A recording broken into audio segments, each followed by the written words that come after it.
Hey, I'm Brian Van, SportbikeTrackU.com, and today we're going to break down the Alpinestars Booster Short Riding Glove.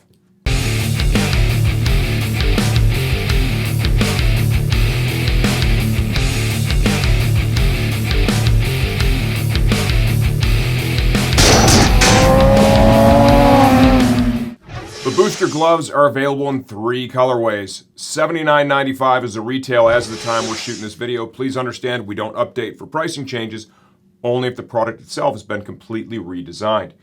The Booster glove is, a little more of a 3/4 length, right? I'm going to kind of revert back to the most popular one in the range, the SMX2 Air Carbon V2. You can see there is a length difference. If you refer back to that video, this one really extends up more and gives you more coverage here in the ulna area. This one also is using a higher percentage of leather as compared to a lot of the other short riding gloves they have out there. Sizing.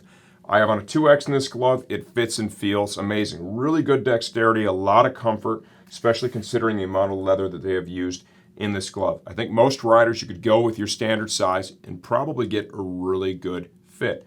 Who are these gloves right for? I would say based on the clean styling, these would lend themselves to a lot of different riders, from sport to maybe even, like a cruiser rider, if you're looking for a good quality short glove with lots of feel. Features and benefits. It's a hybrid glove. We've got some textiles here. We've got some leather here. It's got a hard knuckle protector with a leather overlay. The attachment bridge here for the finger, how much is that really going to do? I don't know, but it's there. We got some textile fabrics here, EVA foam inserts, motion panels, some reflectives on the fingers. That's kind of cool. Up here in the wrist area, a little stretch panel, right? This textile really makes this lightweight in the wrist. You really don't feel it.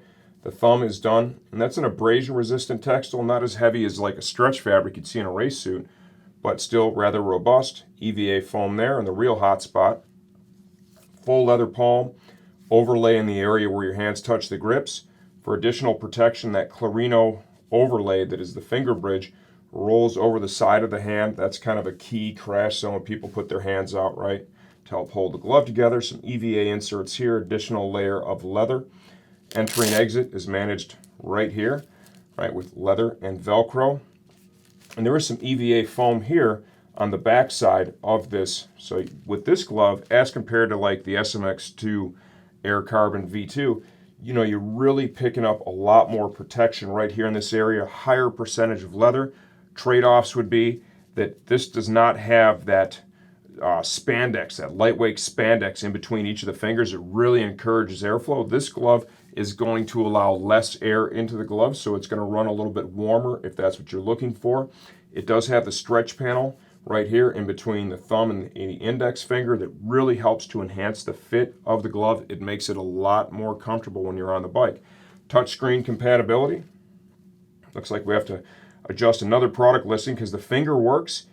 It's listed for the thumb to work too. That must be a typo, so we're going to have to take care of that. But the finger definitely works on both gloves. If you have any questions, leave them in the comments section of this video. I answer all that stuff myself, and as always, here to help you out.